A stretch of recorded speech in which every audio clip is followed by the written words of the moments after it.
Felipe, Dios lo bendiga. Gloria al Señor, Dios les bendiga, hermanos.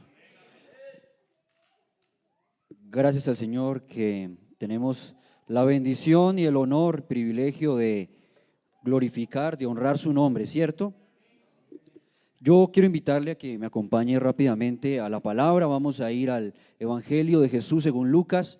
Vamos a leer el versículo 21, el capítulo 21. Vamos a hacerlo a partir del versículo 1. Vamos a leer los primeros 4 versículos. Amén. Entre tanto, le doy la bienvenida, hermano.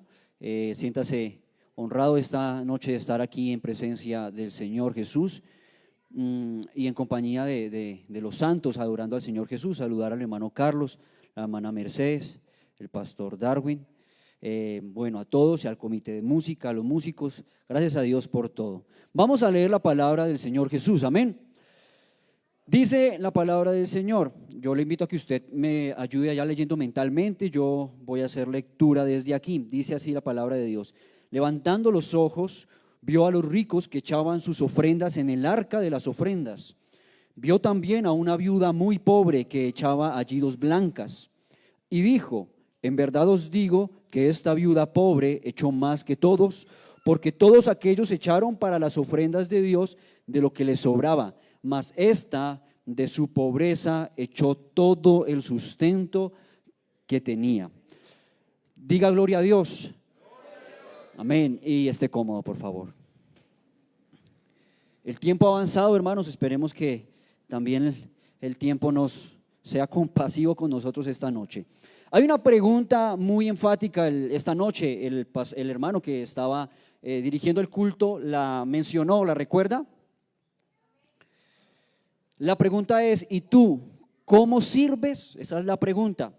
Y la idea es que usted y yo lo podamos hacer muy personal esta noche. ¿Y yo cómo sirvo? Déjeme por un momento ilustrárselo.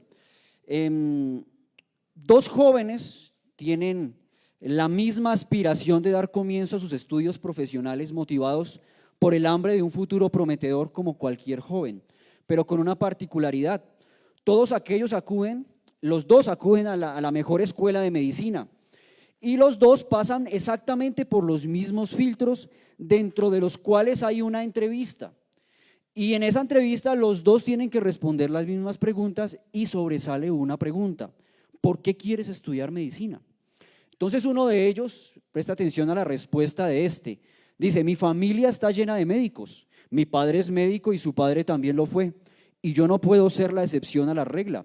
Hemos alcanzado renombre y prestigio, y así que yo quiero ser el mejor médico cardiólogo y alcanzar mucho prestigio, porque yo no puedo ser la excepción a la regla. Pero mire lo que el otro también con mucha sinceridad responde. Gracias, hermano Armando. El otro responde: yo quiero ser el mejor médico porque en la comunidad donde vivo no hay mucho desarrollo, carecemos de muchas cosas y entre ellas no tenemos una buena atención en salud. De hecho, por eso han muerto algunos de mis familiares, es lo que dice el hombre, porque no recibieron atención médica de forma oportuna. Así que yo quiero ayudar a muchos con mi comunidad y ser así la excepción a la regla. Hay una diferencia abismal, mi querido hermano que está esta noche escuchándome, entre ser uno más del montón y ser la excepción a la regla. Fíjese que en el servicio a Dios nosotros debemos aprender a ser muy definidos, y es necesario hacer una detallada reflexión introspectiva, cada uno subjetivamente mirarse a sí mismo para definir por qué hago lo que hago, cómo lo hago, lo que hago sirve o por el contrario no sirve lo que yo hago. Conociendo el contexto de la anécdota que le acabo de mencionar, si ahora usted y yo somos el paciente, ¿cuál de los dos querríamos que nos atendiera? ¿El primero o el último? Sí, claramente, uno diría el último, porque está enfocado ¿en quién? En el paciente, no en sí mismo. Sin embargo, déjeme hacerle notar algo.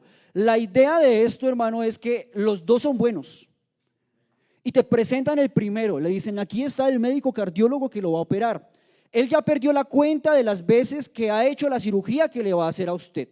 Y todas han sido exitosas, desde la primera hasta la última, todas. Así que usted está en buenas manos. Entonces, ¿usted qué hace? Se siente tranquilo, ¿cierto? Y se deja intervenir. El punto aquí es que sea el uno o sea el otro, el resultado va a ser el mismo. Y en la secularidad nosotros podríamos ver que hay mucha gente que hace las cosas muy bien. Pero si algo en Dios marca la diferencia, realmente es la motivación que hay detrás del acto. Y eso es en lo que yo quiero invitarle a pensar un momento hoy. Mira, a mí me llama la atención un detalle de la carta de Pablo a los Filipenses.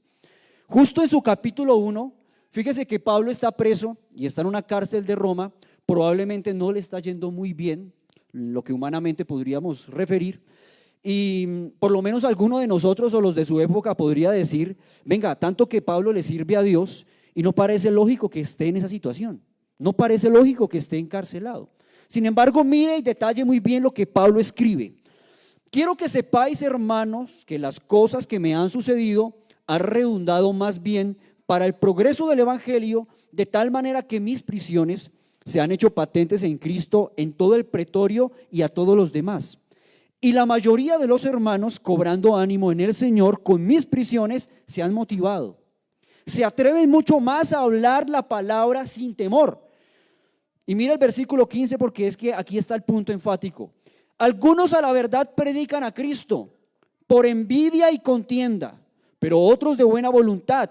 Los unos anuncian a Cristo por contención, no sinceramente, pensando añadir aflicción a mis prisiones, pero los otros por amor, sabiendo que estoy puesto para la defensa del evangelio. ¿Cuál es el punto? Porque uno pensaría, oiga, excelente, se está predicando el evangelio, las almas se están convirtiendo, pero mire que el hecho de que se detalle con tal afirmación de certidumbre que aquello que motiva a estos individuos, hermanos nuestros, a predicar el evangelio, por más loable que parezca esa tarea, es la envidia y la contienda. Esto nos enseña, hermanos, que el estándar de calidad en el servicio a Dios es otro, muy diferente al que podríamos nosotros pensar, por la apariencia o por la superficialidad. Y eso representa en sí mismo un peligro. Mire lo siguiente, mire, yo he pensado que uno de los más, déjeme desarrollarle esta idea más enfáticamente, uno de los más grandes predicadores que aparecen en la Biblia aparecen muy buenos predicadores. Entre ellos Noé, Juan el Bautista, por ejemplo, Pedro, Esteban o el mismo Pablo, por ejemplo. Pero hay uno que a mí me deja descrestado. Y yo creo que si Jesús no estuviera en la Biblia como el mejor predicador de los tiempos, hermano, este sería uno de los mejores predicadores de la Biblia, si no el mejor. Vea, Jonás fue uno de los predicadores más grandes de su momento. Y si no, el más grande de la Biblia. Lo que le digo, después de Jesús. Ni el mismo Pablo tuvo el resultado que tuvo Jonás. Jonás se predica un solo sermón, uno solo. Sencillísimo, vea, de aquí a 40 días Nínive será destruida. Nínive hasta el año 612 antes de Cristo fue la ciudad más grande del mundo durante 50 años. Para recorrerla toda se demoraban 3 días. Y el hombre se recorrió toda Nínive predicando ese sermón sencillo. Y se convirtió, o se arrepintieron más bien, puso a ayunar hasta el perro. Todos ayunando, todos en arrepentimiento. Oiga, qué resultado tan grande el de la predicación de Jonás. Un servidor excelente, podríamos decirlo. Si lo tuviéramos hoy en día, yo creo que ese sería uno de nuestros prospectos para ponerlo a liderar el evangelismo. Todo el mundo que lo escucha se convierte. Interesantísimo. Pero con la particularidad de que Jonás se predica su sermón, la gente comienza a ayunar y se sienta a esperar que Dios los destruya. Predicador tan grande como este, pero parece ser que su predicación no está motivada bien, no está como encaminado bien su servicio. Predicó para condenarlos a todos y todos se salvaron. Se sentó a esperar a que Dios los destruyera. Y cuando Dios, dice la palabra de Dios en el capítulo 3 de Jonás, que vio Dios cómo ellos cambiaron, cómo se volvieron de su mal camino y se arrepintió Dios del mal que había dicho que les iba a hacer. Porque todavía Dios es misericordioso. Y Jonás, de mal genio, bravo, diciéndole a Dios: yo sabía que si yo predicaba, tú no ibas a hacer eso que habías dicho que ibas a hacer. Y quedé mal yo. Hermano, en nuestro servicio debemos entender que siempre el que debe quedar bien es Dios. Que tú y yo quedemos bien o quedemos mal, eso es irrelevante. todo lo que hacemos nosotros va orientado y enfocado como la misma palabra, cristocéntricamente. Si usted ve a Noé, Noé es un predicadorzazo también, pero por el contrario su resultado no es tan loable como el de Jonás.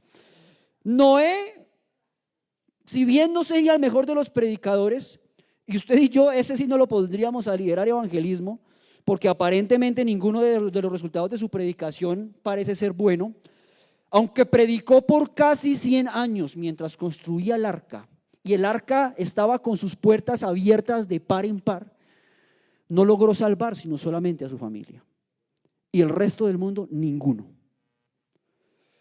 Sin embargo, las comparaciones no son cómodas, pero usted pone a Jonás aquí con el resultado de su servicio y pone a Noé aquí al otro lado, usted dice, uy, el resultado de Jonás tremendo, pero el asunto aquí no es el resultado, es lo que hay dentro del servidor y cómo ejerce su servicio. Y ahí Noé le lleva años luz a Jonás, porque a Noé sí le dolió la gente que se murió, a Noé sí le dolió. Por eso el Señor le cerró la puerta y no podía abrirla. Y él tenía que escuchar a la gente perdiéndose afuera y no podía hacer ya nada, aunque les había predicado por 100 años. ¿Ve la diferencia?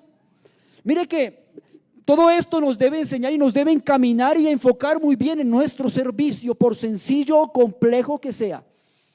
A mí me llama la atención Pedro. Pedro es uno de esos servidores excelentes.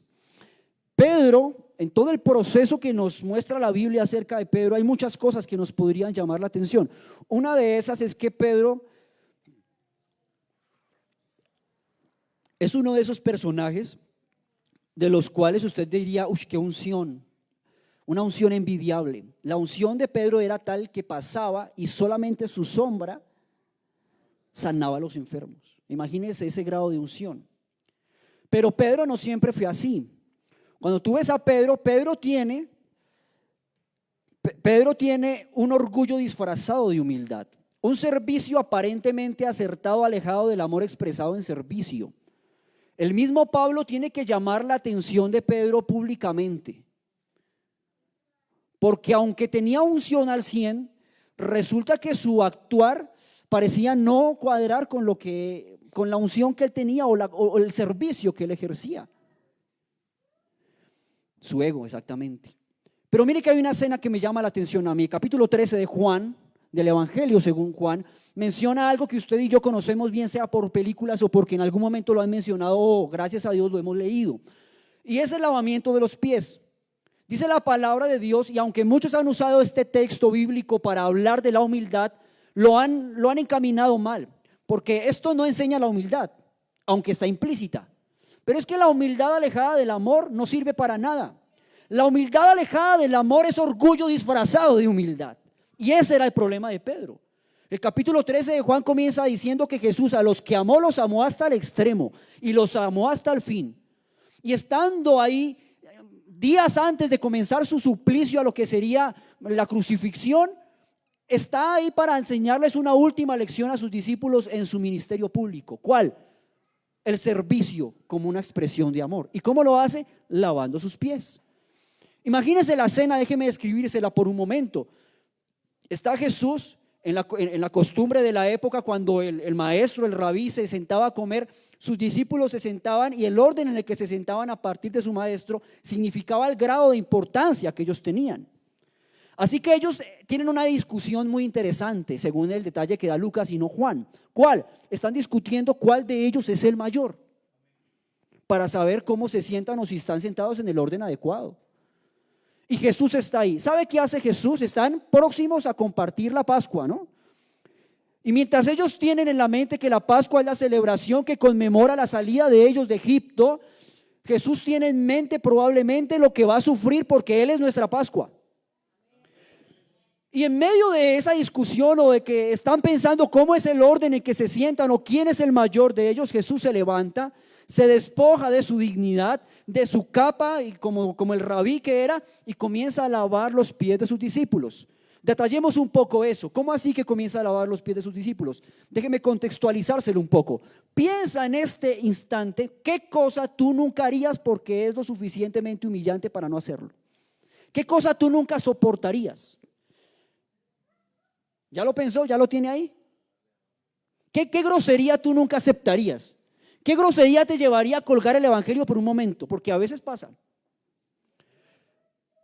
¿Qué es esa cosa tan humillante a la cual tú nunca te expondrías? Esa cosa que tú dices, yo nunca lo aguantaría. Bueno, en ese tiempo era lavar los pies. Nunca un judío, ni siquiera bajo la condición de esclavitud, lavaba los pies de otro judío porque era muy humillante. Y se levanta Jesús, toma un lebrillo, toma el agua y una toalla y comienza a lavar los pies de todos sus discípulos, incluyendo Judas, el que horitas más tarde lo iba a entregar. Jesucristo no sabía eso. Por supuesto que lo sabía. Y comienza a lavar los pies de sus discípulos. Pero aquí sale Pedro, ¿no? O sea, imagínense la escena, todos en silencio, como, uy, ¿qué está haciendo Jesús? ¿Qué está haciendo el maestro? No puede ser que él vaya a hacer esto. Y en medio del silencio, irrumpe Pedro. ¿Tú me vas a lavar los pies a mí? Lo que le dice Pedro a Jesús. El texto en griego es un poco más explícito porque nos hace entender un poco la expresión de Pedro. Es algo así como, tú no me lavarás los pies a mí ni en 1.000.000 de años. Por lo que eso significaba. Y lo que Pedro sabía que era Jesús. Recuerde que cuando están Jesús con sus discípulos y les pregunta a él, ¿quién dice la gente que soy yo? Es el mismo Pedro el que le dice, cuando él les pregunta, ¿y qué dicen ustedes que soy yo? Es el mismo Pedro que le dice, tú eres el Hijo del Dios viviente, tú eres el Cristo. Y ahora está ese Jesús consciente de lo que está pasando en el momento para decirle a Jesús, oye, tú no me lavarás los pies a mí. Y es muy interesante verlo porque pareciera que en medio de los 12 y apareció alguien con humildad. Pero no hay mayor muestra de orgullo disfrazado de humildad que aquel que no quiere dejarse servir. Que aquel que no puede asumir que tiene falencias y que necesita que alguien le ayude en sus falencias. Que dice, yo puedo solo, yo no necesito que me limpien, yo no necesito que me laven, yo no necesito que me ayuden, yo no necesito que me tiendan la mano. ¿Ha conocido a alguien así? Este era Pedro. Pero Jesús, con mucha seriedad y una forma muy tácita, le dice a Pedro, si tú no te dejas lavar los pies, no tendrás parte conmigo. Usted y yo como servidores creo que debemos entender algo, aunque parezca sencillo, mi hermano, aunque parezca también complejo lo que usted hace, el servicio que usted hace, porque nosotros tenemos el mal hábito de que inconsciente o conscientemente escalafonamos nuestros oficios en nuestro entorno eclesial. Algo pareciera más importante que otra cosa. Pareciera más digno hacer cierta cosa, usted póngale el nombre, a hacer tal servicio. Y aunque nuestra declaración es que todo es servicio a Dios, en nuestra mente está a veces que no sería muy digno que yo hiciera tal cosa como que me pusieran a hacer tal otra. Y mire lo concreto de esto, por más complejo o sencillo que sea el servicio que usted ejerce, si Cristo no es tu centro, si Cristo no es el anhelo de tu corazón, si no es el anhelo de la mente del cristiano como para agradarlo, para ser glorificado o mostrado, es muy probable que lo único que se busca es alimentar en cada acto la idolatría del corazón hacia sí mismo, y eso se llama egolatría. En una ocasión, y quiero contarle esto, una de las experiencias que no son muy grandes, pero me pasó a mí. Es uno de esos momentos en los cuales uno debe reflexionar en Jesús. Debe reflexionar en por qué hago lo que hago y qué estoy haciendo aquí. Yo soy cristiano evangélico de cuna. Entonces me acostumbré a servir. Mi padre ejercía un servicio aquí, nosotros asistíamos aquí en la iglesia Las Delicias en Bogotá, y mi padre, antes de ser pastor, él tocaba la batería en la iglesia. Y yo era muy niño y pues a mí me ponían a tocar la batería a veces en los coros de los niños. A mí los pies ni me alcanzaban, hermano, a los pedales. Y yo me acostumbré a tocar. Pero un día pasó el tiempo, yo era un adolescente y estaba muy inmerso en el ámbito de la música. Me gustaba practicar, ensayar, bueno, todavía me gusta mucho la música. Pero un día, yo no sé, yo le agradezco al Señor tanto ese momento después del culto en el que me sentí tan seco, que dije, oiga, muy bien, sí, todo salió, parece ser como lo habíamos planeado, como lo habíamos cuadrado, pero entendí que yo no le estaba sirviendo a Cristo.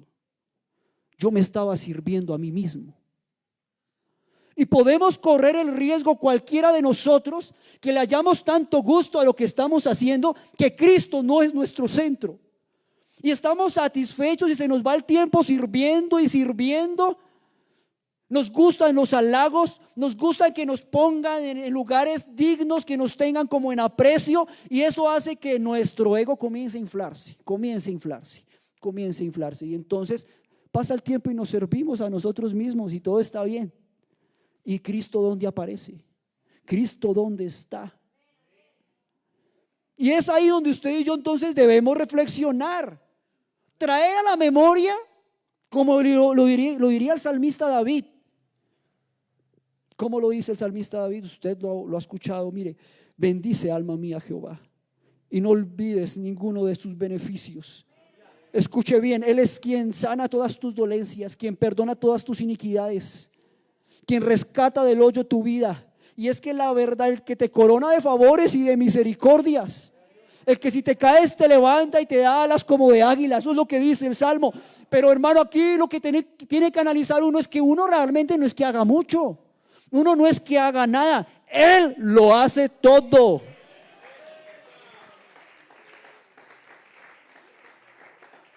Y el salmista David entonces tiene una preocupación. Cuídate, y se dice a sí mismo, alma mía, cuídate de no olvidar ninguno de sus beneficios. Cuando tú y yo no olvidamos los beneficios, dónde estábamos y ahora dónde estamos, entonces nuestro servicio siempre va bien enfocado. Y que nosotros quedemos bien o no, eso es irrelevante, con tal de que podamos agradar a nuestro Dios. Ese es el verdadero sentido del servicio. Mire, cuando se entiende esta realidad, el enfoque del servidor, póngase usted en esos zapatos del servidor, cambia todo. Lo cambia todo. Aunque parezca que se está haciendo lo mismo, pero eso lo cambia todo. Y eso responde, o más bien hace que sea irrelevante la pregunta del por qué si yo le sirvo a Dios suceden tales cosas.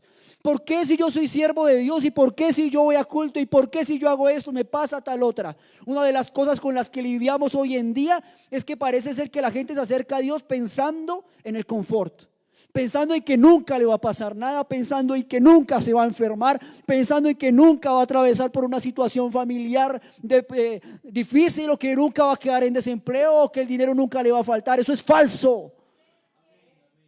Eso es falso. Y a veces pensamos que como le servimos al Señor, está el Señor obligado a bendecirnos y a mantenernos nuestra vida bien, en sumo confort. Y cuando pareciera que no nos va bien, pareciera incoherente para nosotros y no lo entendemos. Pero ¿por qué si yo le sirvo al Señor? Pero la invitación esta noche es a que cambiemos el enfoque. Cuando cambiamos el enfoque, hacemos lo que hacía Noé. ¿Qué hacía Noé? Un servidor íntegro no se anda quejando por las circunstancias que vive. No anda quejándose. Simplemente en obediencia placentera lo entrega todo a su Señor sin importar la hostilidad de su entorno, como aquella viuda que de su pobreza dio todo lo que tenía. Hay servidores que uno en la Biblia los ve y uno dice, uy, ¿qué tenían adentro como para poder sobreponerse a esas situaciones que vivían? En los cultos de música y de alabanza casi siempre se habla de Pablo y de Silas. Hagámosle una entrevista a Pablo y a Silas hoy. Oye Pablo, oye Silas, ¿qué tenías tú adentro como para poder gozarte en medio de la tribulación de ese nivel? Porque no era sencillo. Pablo y Silas están haciendo las cosas bien. Dios los está usando, están predicando el evangelio, y producto de hacer las cosas bien, entonces los azotan, y una vez azotados los meten en el calabozo de más adentro. Y a mí la Biblia me dice que los que estén tristes hagan oración, y los que canten es porque están alegres, ¿cierto? El que está alegre cante alabanzas, pero el que está triste haga oración. Lo que me deja a mí en la mente es que cuando uno está triste es probable que uno no cante alabanzas, porque no está contento. A no ser que sea una canción como Caña Cascada, por ejemplo, tengo una petición, porque uno está triste, ¿cierto? Pero cuando uno está triste, uno no piensa en cantar. Pero ¿por qué ellos cantan? Porque yo en medio de una situación así, yo estaría muy triste. Me azotaron y estoy en la cárcel por hacer las cosas bien. Yo estaría muy triste. Una de dos explicaciones: o ellos se sobreponen a la tristeza y cantan aún más allá de dolor, o simplemente están alegres y no hay tristeza en ellos. Y yo me inclino a pensar la segunda, porque la Biblia me dice a mí que ellos, por el gozo y el privilegio de predicar el evangelio, no importaba la tristeza, no importaba el azote, el dolor de su espalda, el dolor de las cadenas. Hay algo mucho más allá, y ese gozo nadie se los quitaba: el hecho de ser siervos de Dios.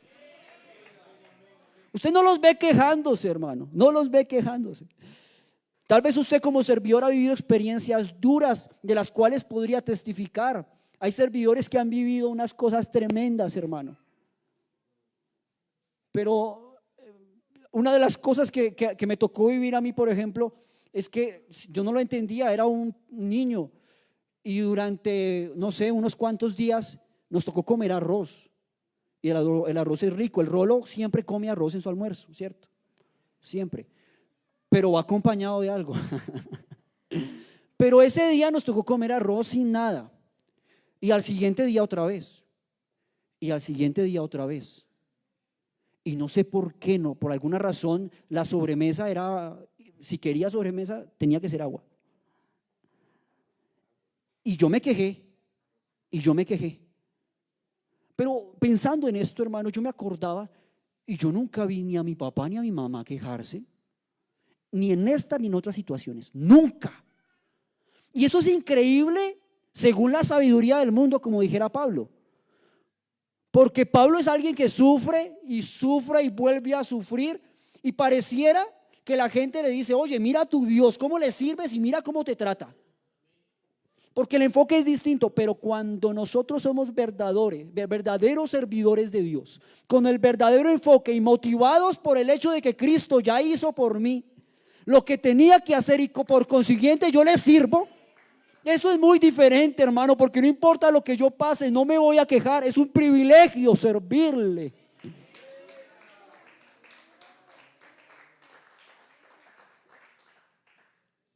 Varias preguntas, problema hoy en medio del sermón. Una es: ¿y tú cómo sirves? Pero me maquinaba en la cabeza otra pregunta: ¿y tú a quién le sirves, por ejemplo? ¿O tú por qué sirves? Mira, un día fui, no hace mucho, a una conferencia de un teólogo, y me llamó la atención y me pareció crudo lo que dijo. Yo dije: yo nunca diría eso, nunca lo diría. Pero él dijo: si usted no tiene la intención de ser cristiano, ¿qué hace en una iglesia? Yo dije: no, duro. Pero hay personas que sirven y hacen, y bueno, muchas cosas. Pero ¿y qué? ¿Si son cristianos o no lo son? ¿Saben por qué se hace lo que se hace? ¿Por qué crees que hay cristianos que duran años en la iglesia, pero un día se aburrieron y como que no le hallaron sentido a nada y se fueron? ¿Qué pasaba en sus vidas? ¿Qué pasaba en su interior? ¿Qué pasó en ese cristiano que pensó y servía y pensó que por consiguiente Dios lo debía mantener bien, y un día se enfermó, o un día el pastor le llamó la atención, o un día no lo pusieron donde él quería que lo pusieran y se fue?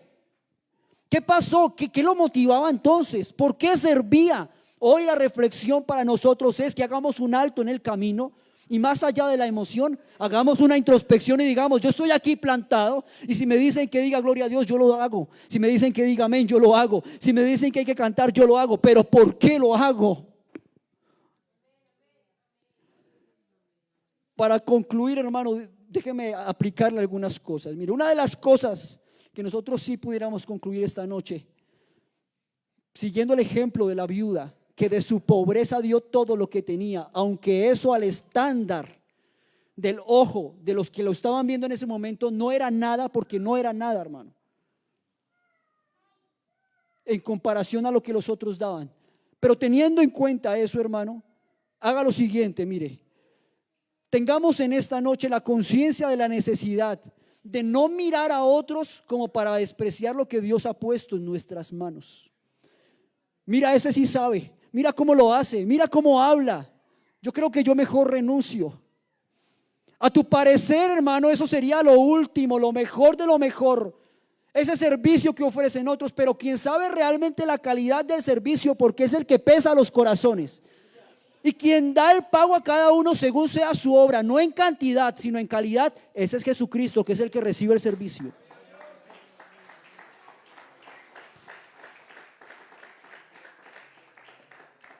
Parece muy curioso que algunos agradecen el hecho de que Dios haga parte de sus vidas.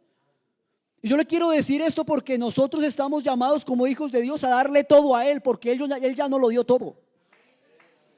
Pero hay unos que dicen y agradecen a Dios el hecho de que Dios haga parte de sus vidas. Te agradecemos, Señor, porque tú haces parte de nuestras vidas. No, hermano, vea, Dios no hace parte de nuestra vida. Como si nosotros dijéramos que una área de nuestra vida se llama Dios. No, eso no es así. Él no hace parte de nuestra vida. La verdad es que yo me muevo en Él. La verdad, hermano, es que aparte de que moverme en Él, por Él y para Él vivo. Él es la razón de mi vivir. Él me buscó, me encontró, me lavó y me limpió y ahora vive en mí y yo permanezco en Él. Ya no vivo yo, ahora Cristo vive en mí. Por eso no desprecies la labor y el servicio que tú haces. A veces podemos llegar a la desilusión, hermano, en medio de nuestro contexto porque pensamos que lo que hacemos no es tan bueno. Pero mire, y a veces en medio de eso queremos abandonarlo porque las condiciones de nuestro servicio no son las que caprichosamente nosotros necesitamos para servir óptimamente. Es que yo necesito es esto para servir óptimamente. Para realizar esa tarea de una forma excelente, yo necesito es esto, tales y tales personas. Y entonces queremos abandonar el barco como si castigáramos a la tripulación, privándola de nuestro servicio, de nuestro intelecto, de nuestro talento o liderazgo. No, mis amados hermanos, este barco hace rato que lo maneja uno solo y nadie lo ha bajado de ahí. Y Él conoce muy bien sus fichas y las pone donde Él le parece que deben ir. Gracias a Dios más bien debemos dar de que podemos llamarnos colaboradores de Él en este gran proyecto divino llamado su iglesia. Mire que la segunda carta a los Corintios en el capítulo 4 versículo 7, usted ha escuchado este texto. Pero tenemos este tesoro en vasos de barro para que la excelencia del poder sea de Dios y no de nosotros. Y yo creo, mis hermanos, que nosotros sí debemos meternos profundamente en Dios para entender a cabalidad y no ignorar por ningún momento que lo que tenemos es porque Dios nos lo ha prestado. Y dar gracias a Él por los momentos de la vida que nos mantienen humildes. Esos momentos en los cuales nos enfrentamos a un reto, al reto de lo desconocido y vemos que nuestras fuerzas, nuestro intelecto simplemente es incapaz e insuficiente frente a ese reto. Una vez mi pastor me dijo, esperamos que no sea insuficiente, esperamos que no sea inferior al reto. Y me envió a hacer una tarea especial. Mire que unos meses después yo me daba golpes de pecho diciendo yo no fui capaz, yo no pude, yo no estoy hecho para esto. Y todos hemos pasado por momentos así en el servicio a Dios, que aunque tenemos la intención de hacerlo de la mejor manera, parece ser que el reto es tan alto que no podemos. Y gracias a Dios por esos momentos tan indispensables en la vida de cualquier servidor, donde se comprueba en carne viva una sola realidad: que yo tan solo soy el vaso de barro, pero Él es el tesoro.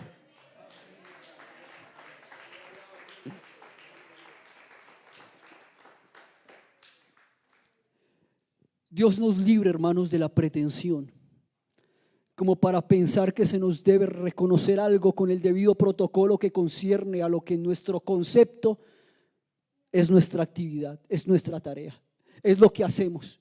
Porque a veces pensamos que lo que hacemos es muy bueno y que supera a lo de los demás. Pero ¿sabe qué? La Biblia me habla a mí del tribunal de Cristo. Y en el tribunal de Cristo eso es como un podium. Y el podium viene como en escalafones, ¿verdad? Y a veces queremos y pretendemos en nuestro servicio que ofrecemos aquí que allá vamos a llegar nosotros y tal vez podríamos ocupar el primer lugar porque consideramos que lo hicimos bien. No, mi querido hermano, no pensemos así. Yo quiero decirle que allá en el tribunal de Cristo Dios valorará la obra de cada uno de una forma justa, pesará los corazones. Y realmente podrá dar a cada uno según fue su obra, según la intención que había en su corazón, independientemente de lo majestuoso que haya sido su actuar. Pero el número uno, siempre ese escalafón de número uno lo tendrá solamente uno. El de más honor, el número uno, siempre ahí estará el único y todopoderoso, el campeón del cielo eterno, Jesucristo. Y nosotros seremos su premio, pero el homenajeado será Él. Y si los más grandes de los grandes, mi querido hermano, rindieron sus coronas, cubrieron sus rostros, taparon sus pies en el caso de los ángeles, hermano, ¿por qué no venir nosotros continuamente a rendir nuestros egos ante la magnificencia de su grandeza? Entonces, en esa reflexión que usted y yo podemos hacer esta noche, yo creo que nos toca ser muy sinceros. Cada uno de nosotros hacíamos parte del montón. Nosotros no éramos la excepción a la regla. Nosotros, todo lo contrario, éramos uno más del montón, uno más de los muertos en delitos y en pecados. Pero Él, Jesucristo, nos hizo la excepción a la regla. Así que amémoslo, hermanos, no solo de palabra, sino de hecho. Sirvámosle al Señor con corazón sincero y ánimo voluntario. Un día, hermano, llegó un video a la casa. Habían ido los hermanos a un encuentro de escuela dominical, a un congreso en Bucaramanga, y llegó el video. En ese tiempo no había esa tecnología como el Decom y todo esto, sino que vendían las memorias de los eventos en CDs, y llegó el CD a la casa. Yo lo puse y algo me llamó la atención en ese congreso. Llegaron unos niños con su respectiva maestra, que era la esposa del hermano que era misionero de ese tiempo, en una etnia indígena, no recuerdo cuál. Pero llegaron a tener su intervención. Dicen que los que estuvieron ahí, que ellos estaban deslumbrados porque nunca habían visto tanta gente en un evento de la iglesia, y que estaban deslumbrados pues en el Coliseo con todo. Y en el momento de tener su intervención cantaron una canción en su lengua, no me acuerdo si era quechua o qué lengua era. Pero me llamó la atención un muchacho, un niño dentro de esos que estaban cantando. Este niño pareciera que el mundo entero había dejado de existir para él. Y comenzó a cantar y lloraba, cantando, estaba concentrado. Y yo pues pensando, ¿qué cantarán? Después de eso cantaron la canción en español. Y cuando la cantaron en español, algo me dio en el corazón. Yo creo que usted y yo como servidores tenemos situaciones que recordamos muy enfáticamente porque son situaciones y personas que nos inspiran a servirle al Señor. Yo quisiera servirle así. Lo vemos predicar, o lo vemos tocar el instrumento, o lo vemos hablarle a las personas, o lo vemos orar y uno dice, uy, qué bendición, me inspira a servir al Señor. Bueno, mi momento de inspiración fue ese, porque cuando cantaron la canción en español, la canción decía, no por obras, no por pan, no por vestido te serviré, Señor. No por una bendición, decía la canción, te serviré, Señor. Yo le quiero preguntar hoy, ¿usted cómo sirve? ¿Cómo le sirve al Señor? ¿Por qué le sirve? ¿Te debe algo Dios? ¿O se lo debemos a Él? Yo no sé por qué a veces nuestro servicio, aunque se enfoca en verdades absolutas en su ejercicio, pareciera que esas verdades absolutas pasaran a un segundo plano. Aquí el único que merece el honor y la honra siempre va a ser Jesucristo. Siempre va a ser Él. Si no, hermano, esto sería solo música, sería un recinto más. Aquí esto tiene sentido, es porque aunque seamos un vaso de barro, hay un gran tesoro y ese es Jesucristo que está dentro de ese vaso de barro. Póngase sobre sus pies, por favor. Reflexiona cómo le sirves al Señor, como para nunca tratar con despotismo o desdén a aquellos que lo hacen, que se esfuerzan tal vez, hermano, y tal vez nosotros a veces con mucha pretensión decimos, solo hubiera podido hacer otro, hubiera quedado mejor si se hubiera hecho así. Yo no sé por qué tenemos el mal hábito de pensar que siempre si estuviéramos nosotros las cosas quedarían mejor. No, agradece al Señor que si no te permitió estar ahí es porque Dios no te necesitaba ahí, necesitaba al otro. Aquí lo único indispensable es Jesucristo. Y si Él nos quiere correr la silla en algún momento, Él no la corre y pone a otro, hermano. Eso dice la Biblia, de lo vil y de los menospreciados escogió y quitó a los sabios. Quítese de ahí que usted no sirve, vamos a poner aquí a este.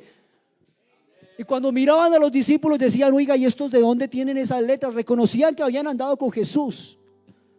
No habían sido instruidos a los pies de ningún sabio ni nada. O sea, ¿de dónde? Ah, hermano, vea, lo que Dios da es muy superior. Es muy superior. Lo que Dios da para ti podría ser poco hoy, porque así pensamos a veces. Esta viuda no le interesó ver que a su alrededor pasaban los grandes ricos a dar grandes ofrendas. Yo voy a dar de lo que Dios me dio, y Dios me dio esto, esto lo doy. Y no se privó de nada, lo dio todo. Creo que ese es el nivel al cual usted y yo debemos llegar, ¿no?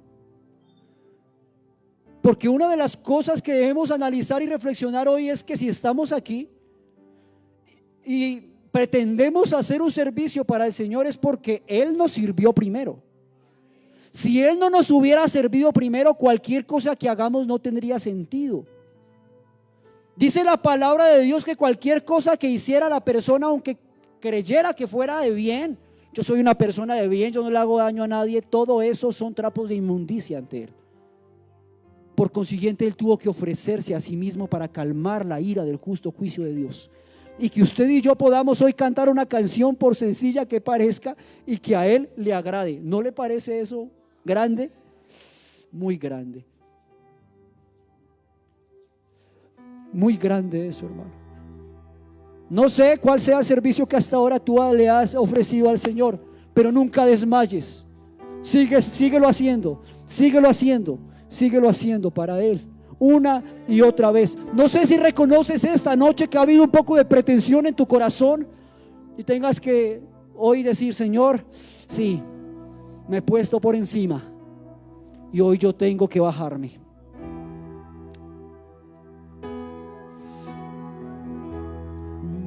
No lo que quiera hacer,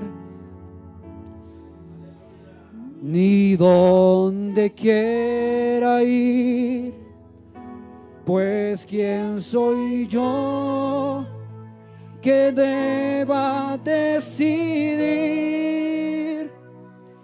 Mi Padre escogerá la senda que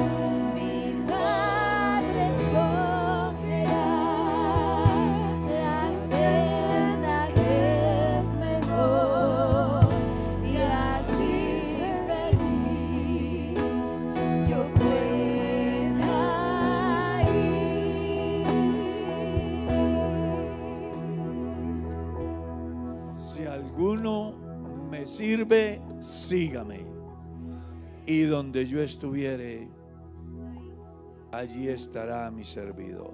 Señor, te damos gracias por esta bendición en esta noche. Te damos gracias por la palabra. Enséñanos, Dios, el verdadero sentido de servirte. Danos la humildad suficiente para aceptar nuestra condición y reconocer tu inmensidad, tu infinidad, tu eternidad, tu señorío, tu soberanía, tu grandeza. Señor, ayúdanos para seguir el camino hasta llegar a la meta. Guarda, Dios, esta iglesia en esta noche y despídenos en paz. Yo te lo ruego en el nombre de Jesús. Amén. Que Dios los bendiga y los guarde, y una feliz noche para todos.